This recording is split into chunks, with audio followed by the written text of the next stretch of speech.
ಎಲ್ಲರಿಗೂ ನಮಸ್ಕಾರ. ನನ್ನ ಚಾನಲ್ಗೆ ತಮ್ಮೆಲ್ಲರಿಗೂ ಸ್ವಾಗತ. ಇವತ್ತು ನಾನು ಗೋಧಿ ನುಚ್ಚಿನ ಹಲ್ವಾ ಅಂದರೆ ಬ್ರೋಕನ್ ವೀಟ್ ಹಲ್ವಾನ ಮಾಡ್ತಾಯಿದ್ದೀನಿ. ಬನ್ನಿ ಹೇಗೆ ಮಾಡೋದಂತ ನೋಡೋಣ. ಇಲ್ಲಿ ನಾನು 1 ಕಪ್ ಆಗುವಷ್ಟು ಬ್ರೋಕನ್ ವೀಟ್ನ ತೊಗೊಂಡಿದ್ದೀನಿ. ನೋಡಿ ಈ ಥರ ಇರುತ್ತೆ, ನೀವು ನೋಡಿರ್ಬೋದು. ಇವಾಗ ಇದು ಡ್ರೈ ರೋಸ್ಟ್ ಮಾಡ್ಕೊತಾ ಇದ್ದೀನಿ. ಇಲ್ಲಿ ಡ್ರೈ ರೋಸ್ಟ್ ಮಾಡೋಕ್ಕೋಸ್ಕರ ಒಂದು ಪ್ಯಾನ್ನ ಇಟ್ಟಿದ್ದೀನಿ, ಸ್ಟವ್ ಆನ್ ಮಾಡಿ. ಇದು ಸುಮಾರು 4 ರಿಂದ 5 ನಿಮಿಷ ಲೋ ಫ್ಲೇಮಲ್ಲಿ ಇದು ಫ್ರೈ ಮಾಡಬೇಕು. ಸ್ವಲ್ಪ ದಪ್ಪ ಸೈಜ್ ಇರೋದ್ರಿಂದ ಸ್ವಲ್ಪ ಟೈಮ್ ತೊಗೊಳುತ್ತೆ. ಇವಾಗ ಅದು ಆಗಿದೆ. ಮೊದಲು ಒಂದ್ಸಲ ವಾಶ್ ಮಾಡ್ಕೋಬೇಕು. ಸೊ ಇಲ್ಲಿ ವಾಶ್ ಮಾಡೋಕ್ಕೋಸ್ಕರ ಕುಕ್ಕರಲ್ಲಿ ಹಾಕ್ತಾಯಿದ್ದೀನಿ. ಹಾಗೆ 2 ಗ್ಲಾಸ್ ನೀರನ್ನ ಹಾಕ್ತಾಯಿದ್ದೀನಿ. 2 ಗ್ಲಾಸ್ ನೀರು ಹಾಕಿದ ಮೇಲೆ ಸ್ವಲ್ಪ ಕೈ ಆಡಿಸ್ಬಿಟ್ಟು ಆ ನೀರನ್ನು ಚೆಲ್ಕೋಬೇಕು. ನೋಡಿ ಇವಾಗ ನಾನು ನೀರನ್ನು ಚೆಲ್ಲಾಗಿದೆ. ಇವಾಗ ಮತ್ತೆ ನಾನು 2 ಗ್ಲಾಸ್ ನೀರು ಹಾಕ್ಕೊತಾ ಇದ್ದೀನಿ. ನೋಡಿ ಅದು ಮುಳುಗುವಷ್ಟು ನೀರು ಹಾಕ್ಕೋಬೇಕು. ಮೇಲೆ ಸ್ವಲ್ಪ ಹಾಕ್ಕೊಂಡ್ರೂ ಪರವಾಗಿಲ್ಲ. ಹಾಗೆ 1 ಸ್ಪೂನ್ ತುಪ್ಪನ ಹಾಕ್ತಾಯಿದ್ದೀನಿ. ಇವಾಗ ಕುಕ್ಕರ್ನ ಮುಚ್ಚಿ 3 ವಿಸಲ್ನ ಕೂಗಿಸ್ಕೋಬೇಕು. ಅಷ್ಟರಲ್ಲಿ ಈ ಕಡೆ ಬೆಲ್ಲನ ಕರಗಿಸ್ಕೊಳ್ಳೋಣ.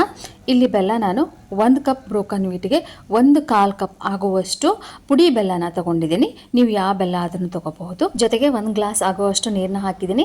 ಇವಾಗ ಸ್ಟವ್ ಆನ್ ಮಾಡಿ ಕರಗಿಸ್ಲಿಕ್ಕೆ ಇಟ್ಟಿದ್ದೀನಿ. ಮಧ್ಯೆ ತಿರುಗಿಸ್ಕೊತ 3 ರಿಂದ 4 ನಿಮಿಷ ಲೋ ಫ್ಲೇಮಲ್ಲಿ ಇದನ್ನು ಕರಗಿಸ್ಕೊಳ್ಳೋಣ. ನೋಡಿ ಈ ಪ್ರಾಸೆಸ್ ಆಗಿದೆ. ಇವಾಗ ಸ್ಟವ್ ಆಫ್ ಮಾಡಿ ಇದು ಸೈಡ್ಗೆ ಎತ್ತಿಟ್ಬಿಡೋಣ. ಈ ಕಡೆ ಮತ್ತೆ ಸ್ಟವ್ ಆನ್ ಮಾಡಿ ಒಂದು ಪ್ಯಾನ್ನ ಇಟ್ಟಿದ್ದೀನಿ. ನಿಮ್ಮ ಹತ್ರ ಕಡಾಯಿ ಇದ್ದರೆ ಕಡಾಯಿನೂ ತೊಗೋಬಹುದು. ಅದಕ್ಕೆ 2 ಸ್ಪೂನ್ ಆಗುವಷ್ಟು ತುಪ್ಪನ ಹಾಕಿದ್ದೀನಿ. ಹಾಗೆ ಸಣ್ಣದಾಗಿ ಕಟ್ ಮಾಡಿರ್ತಕ್ಕಂಥ ಬಾದಾಮಿನ ಹಾಕಿದ್ದೀನಿ. ಈ ಬಾದಾಮಿ ಹಾಕಿದ ಮೇಲೆ ಲೋ ಫ್ಲೇಮಲ್ಲೇ 1 ನಿಮಿಷ ಫ್ರೈ ಮಾಡಿಕೊಡ್ರಿ. ಅದಾದಮೇಲೆ ಸಣ್ಣದಾಗಿ ಕಟ್ ಮಾಡಿರ್ತಕ್ಕಂಥ ಗೋಡಂಬಿನ ಸೇರಿಸಿದ್ದೀನಿ. ಇದು ಕೂಡ ಸಪ್ರೇಟಾಗಿ 1 ನಿಮಿಷ ಫ್ರೈ ಮಾಡ್ಕೊಳ್ಳೋಣ.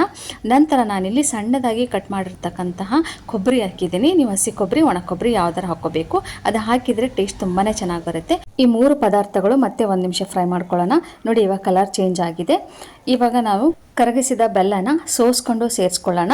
ಅದರಲ್ಲಿ ಏನಾದರೂ ಸಣ್ಣ ಪುಟ್ಟ ಕಲ್ಲುಗಳಿದ್ರೆ ಅದು ಹೊರಗಡೆ ಬರುತ್ತೆ ಅನ್ನೋ ಕಾರಣದಿಂದ ಸೋಸ್ಕೊಂಡು ಸೇರಿಸ್ಕೊಳ್ಳೋಣ. ಇವಾಗ ಸೇರಿಸಾಗಿದೆ. ಇದು 1 ಕುದಿ ಬರೋವರೆಗೂ ಲೋ ಫ್ಲೇಮಲ್ಲೇ ಇದನ್ನು ಕುದಿಸೋಣ. ನೋಡಿ ಇವಾಗ 1 ಕುದಿ ಬಂದಿದೆ. ಇವಾಗ ನಾವು ಬಾಯ್ಲ್ ಮಾಡಿ ಇಟ್ಕೊಂಡಿರ್ತಕ್ಕಂತಹ ಬ್ರೋಕನ್ ವೀಟ್ನ ಸೇರಿಸ್ತಾ ಇದ್ದೀನಿ. ಬಿಸಿಯಾಗಿರುತ್ತೆ. ಸ್ವಲ್ಪ ನಿಧಾನಕ್ಕೆ ಹಂತವಾಗಿ ಸ್ವಲ್ಪನೇ ಸೇರಿಸ್ಕೊತ ಹೋಗಬೇಕು. ಇವಾಗ ಎಲ್ಲಾನು ಆಗಿದ್ಮೇಲೆ ಒಂದು 5 ನಿಮಿಷ ಲೋ ಫ್ಲೇಮಲ್ಲೇ ಇದನ್ನು ಬಾಯ್ಲ್ ಮಾಡಲಿಕ್ಕೆ ಬಿಡಬೇಕು. 5 ನಿಮಿಷ ಆಗಿದ್ಮೇಲೆ ನಾನಿಲ್ಲಿ ಅರ್ಧ ಗ್ಲಾಸ್ ಆಗುವಷ್ಟು ಬಿಸಿ ಹಾಲನ್ನ ತಗೊಂಡಿದ್ದೀನಿ. ನೀವು ಬೇಕಿದ್ರೆ 1 ಗ್ಲಾಸ್ ಅಷ್ಟು ಹಾಲನ್ನ ಹಾಕೋಬಹುದು. ಜೊತೆಗೆ ನಾನಿಲ್ಲಿ 1 ಚಮಚ ಆಗುವಷ್ಟು ಏಲಕ್ಕಿ ಪುಡಿನ ಸೇರಿಸ್ತಾ ಇದ್ದೀನಿ. ಇವಾಗ ನೀಟಾಗಿ ಒಂದ್ಸಲ ಮಿಕ್ಸ್ ಮಾಡ್ಕೊಳ್ಳೋಣ.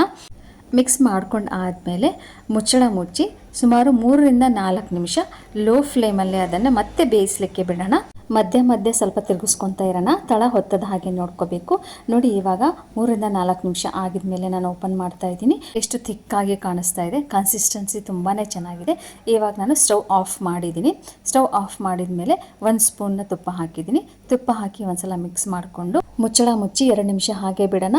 ಆ ತುಪ್ಪದ ಫ್ರೇಗ್ರೆನ್ಸ್ ಸ್ವಲ್ಪ ಬರಲಿ ಅಂತ.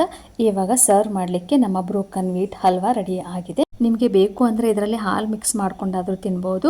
ಈ ಬ್ರೋಕನ್ ವೀಟ್ ಹಲ್ವಾ ತಣ್ಣಗಾಗಿದ್ಮೇಲೆ ಸ್ವಲ್ಪ ಗಟ್ಟಿ ಆಗುತ್ತೆ. ಅದರಲ್ಲಿ ಬಿಸಿ ಹಾಲು ಸ್ವಲ್ಪ ತುಪ್ಪ ಸೇರಿಸ್ಕೊಂಡು ತಿಂದರೆ ತುಂಬಾ ಟೇಸ್ಟ್ ಆಗಿರುತ್ತೆ. ಫ್ರೆಂಡ್ಸ್, ಈ ವಿಡಿಯೋ ಇಷ್ಟ ಆಗಿದ್ರೆ ಪ್ಲೀಸ್ ಲೈಕ್ ಮಾಡಿ, ಶೇರ್ ಮಾಡಿ, ಹಾಗೆ ನನ್ನ ಚಾನಲ್ನ ಸಬ್ಸ್ಕ್ರೈಬ್ ಮಾಡ್ಕೊಳ್ಳಿ. ಅಲ್ಲಿವರೆಗೂ ಥ್ಯಾಂಕ್ ಯು.